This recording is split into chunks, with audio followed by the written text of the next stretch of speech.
దోస్తులందరికీ నమస్తే. ఎట్లున్నారు? మంచిగున్నారా? నేనైతే మంచిగున్నా. ఈరోజు ఎండిమిరపకాయలు తీసుకుందామని మార్కెట్‌కొచ్చిన. మీరు మిరపకాయలని ఎలా టెస్ట్ చేసి తీసుకుంటారు అనేది నాకు చెప్పండి. నేనైతే మాత్రం ఇట్లా కొన కట్ చేసి తిని చూస్తాను.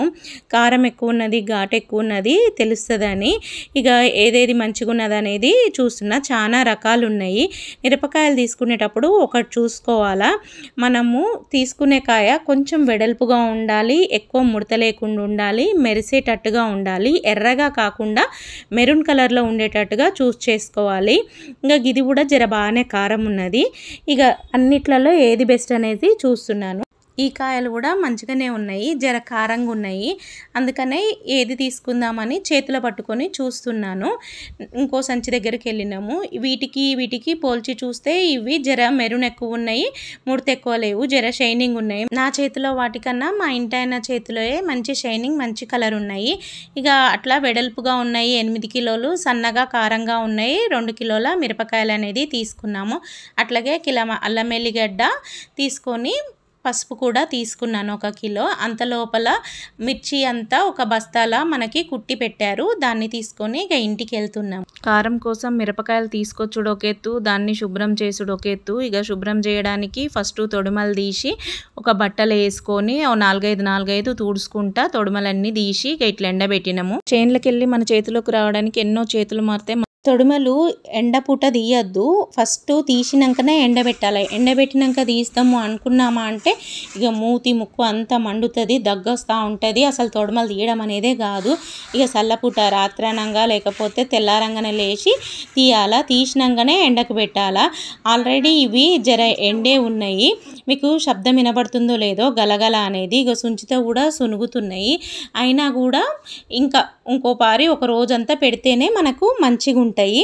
ఇక మధ్యలో ఏమన్నా తొడుమలు కానీ ఏమన్నా వచ్చినా లేదా తెల్లగా నల్లగా ఉన్నాయి కూడా తీసేయాలా. తీసేసి ఇట్లా మంచిగా అనుకోవాలా.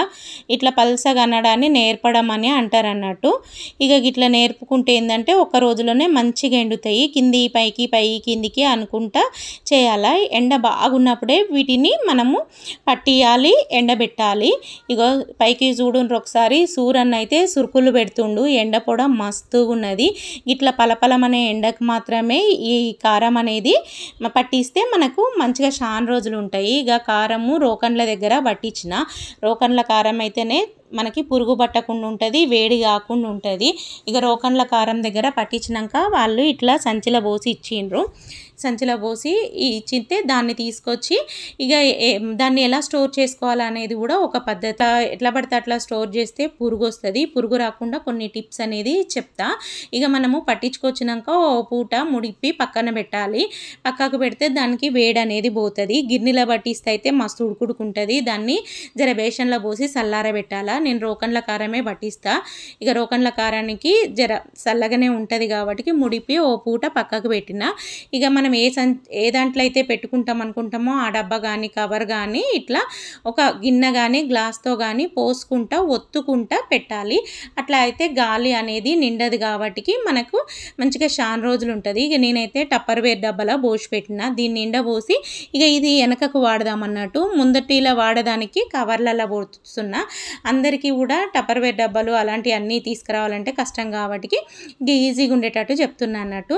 ఈ కవర్లని మష్రూమ్ కవర్లని అడిగితే ఇస్తారు. ఇవి జర మందం ఉన్నాయి అన్నట్టు మన కవర్ల కన్నా.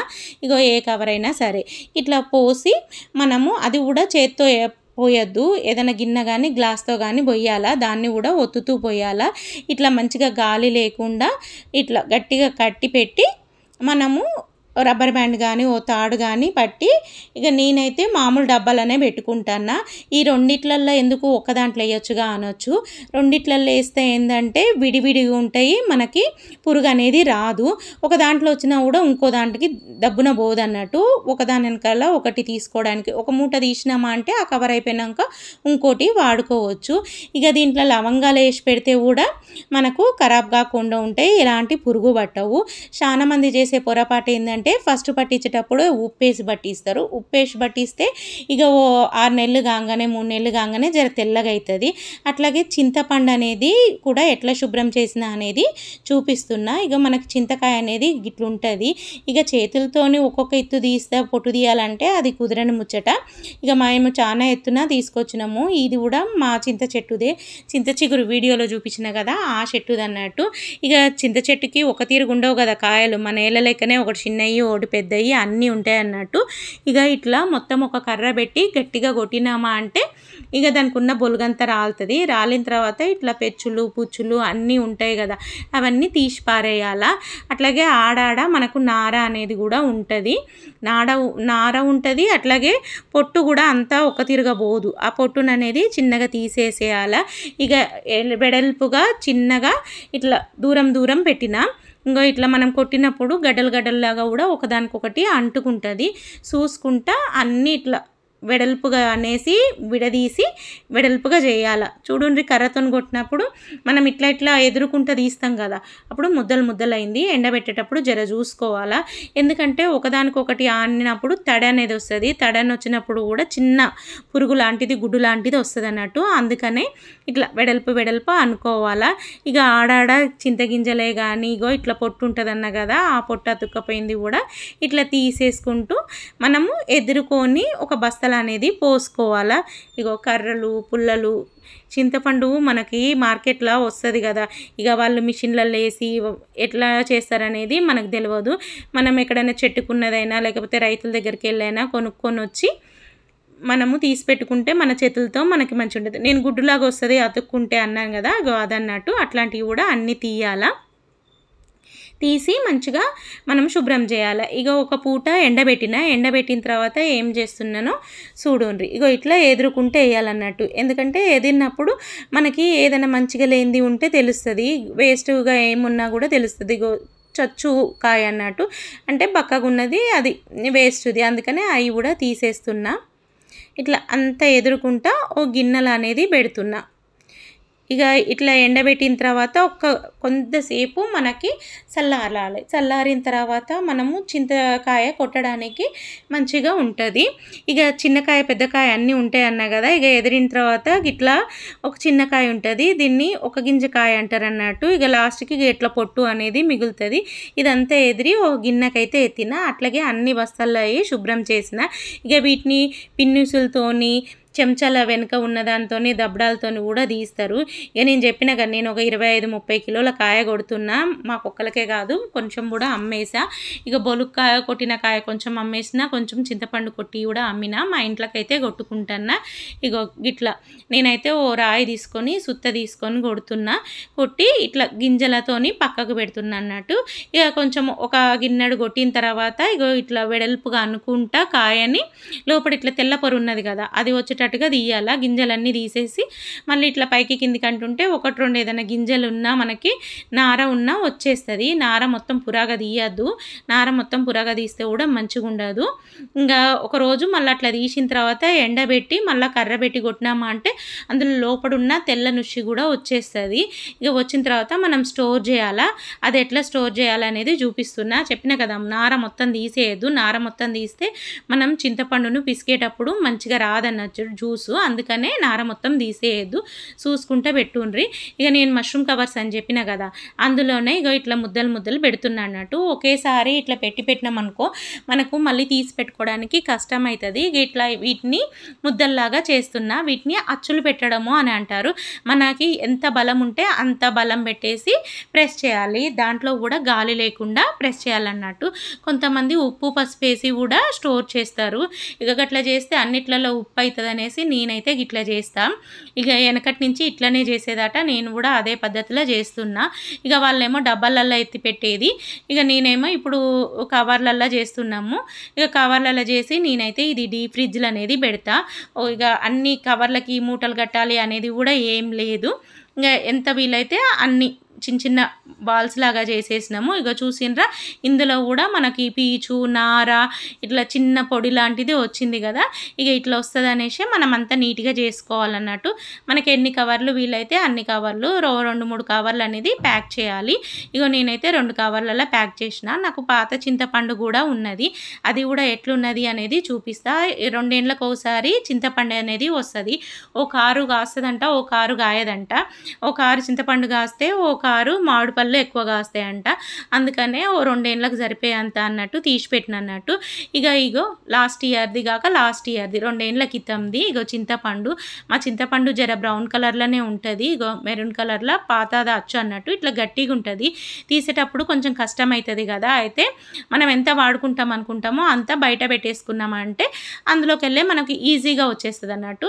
వారం 10 రోజుల వరకు మనం తీసి బయట పెట్టేసుకొని మళ్ళీ మిగిలింది మనం ఎప్పుడు డీప్ ఫ్రిడ్జ్లో పెట్టేసుకున్నాం అనుకో చాలా రోజులు మనకు నిల్వ ఉంటుంది. అట్లాగే పసుపు కొమ్ములు తెచ్చినా అన్న కదా, ఆ పసుపు కొమ్ములు ఎండబెట్టాల్సిన అవసరం ఏం లేదు. ఇక అట్లనే మిల్లుకి ఇస్తే కూడా ఇప్పుడు పడుతుండ్రు. పసుపు కొమ్ములన్నీ మనకి పురుగు అనేది పట్టకుండా ఉండాలి అని అంటే దాంట్లో జీడి గింజ వేస్తే అస్సలు పురుగు అనేది రాదు. ఇక పసుపు కూడా పట్టించి పెట్టుకోవాలా. ఇక ఎండాకాలం వచ్చిందా అంటే కారము పసుపు ఇవన్నీ పట్టించుకొని పెట్టుకుంటే జల్దీ వంటలు అయితే పనులు అవుతాయి. ఇక వచ్చేటి అన్ని పండగ సీజనే కదా, బోనాలు పండగలు అన్నిటికీ పసుపు అనేది చాలా అక్కరొస్తుంది. అందుకనే ఇక పసుపును కూడా ఇదే పద్ధతిలో గట్టిగా ఒత్తి పెడుతున్నా. ఇక నేనైతే జీడిగింజ అనేది ఏం వేస్తలేను. జీడిగింజ చాలా ఎక్కువ ఉన్న వాళ్ళు అయితే పసుపు జీడిగింజ వేసి స్టోర్ చేస్తారు. ఇక నేనైతే ఈ గాలి లేని బాక్స్లో అయితే పెడుతున్నా. ఇట్లా పెడితే కూడా అస్సలు ఖరాబ్ కాదు. ఇది లాస్ట్ ఇయర్ది అన్నట్టు. మేము ఇంట్లోకి పంట బియ్యమే వాడుకుంటాము. ఈ పంట బియ్యాన్ని మేము ఆర్గానిక్ వేలోనే పండించుకుంటాము. ఈ పంట బియ్యాన్ని పట్టించేటప్పుడు మా వరకు ఇంటి వరకు మాత్రమే బోరిక్ పౌడరు కలిపి సీల్ చేయించుకుంటాం అన్నట్టు. 6-7 క్వింటాలు. ఈ 6-7 క్వింటాలు మాకు 2 ఏండ్ల వరకు వస్తాయి. ఇక అదే కారు తింటే కొంచెము నొప్పులు అవుతాయి అనేసి పాత బియ్యం అయితే ఆగొస్తాయి, కమ్మగుంటాయి అనేసి ఇట్లా ఒక కారు ఇవి అదే కారు తినము, లాస్ట్ ఇయర్వి అట్లా తింటాం అన్నట్టు. ఇక ఇట్లా సీల్ తీయంగానే ఒకసారి చూసుకుంటా అందులో నల్ల గింజలు ఏమన్నా ఉన్నాయా. కామన్గా నల్ల గింజలు అనేవి వస్తాయి అన్నట్టు. ఒడిపిలి అవేమన్నా ఒడిపిలి గింజలు అంటారు అన్నట్టు. ఇట్లా నల్ల గింజలు ఏదన్నా మెరుగలు అట్లాంటివి ఉంటే చూసి చేసి పెట్టుకొని ఓ పెద్ద డబ్బాలో పోసి పెట్టుకుంటా. దాంట్లో కూడా ఓ పావుసేరు డబ్బా అనేది వేసి పెట్టుకుంటా అన్నట్టు కొలతకి. ఇక ఇట్లా స్టోర్ చేసుకుంటాము మేము బియ్యము, కారము, ఉప్పు, పసుపు అనేది ఇట్లా ఏడాది పొరుగున ఉండేటట్టుగా స్టోర్ చేసుకుంటాము. పనులన్నీ ఇట్లా ఎండాకాలం పూట చేసి పెట్టుకున్నామా అంటే వంట అనేది దబదబ చేసుకోవచ్చు. మన చేతులతో చేసిన కారము, పసుపు, చింతపండు ఇవి ఉన్నాయా అంటే ఇక మనకి కొంచెం పని అనేది జల్ది అవుతుంది. ఇక బళ్ళు షాలైనాయా, వ్యవసాయం పనులు స్టార్ట్ అవుతాయి. ఇక చినుకు పడ్డదా అంటే ఇక పని తీరదు, ఓడవదు. అందుకనే ఇక ఎండాకాలం చివర్ల మే నెలలో అట్లా జూన్లో ఇట్లాంటి పనులన్నీ ఒకపారి చేసి పెట్టుకోవాలి. ఈ వీడియో కనుక నచ్చినట్టయితే లైక్ చేయండి, షేర్ చేయండి, సబ్స్క్రైబ్ చేయండి. మీరు ఇంకేమన్నా టిప్స్ ఫాలో అవుతారా అనేది కూడా నాకు చెప్పుండ్రి. 2 రకాల మామిడికాయ పచ్చళ్ళు అనేది పెట్టిన, చూడనోళ్ళు ఉంటే చూడండి. లైక్ కామెంట్ పెట్టుడైతే మరొకుండ్రి. ఉంటామల్లా.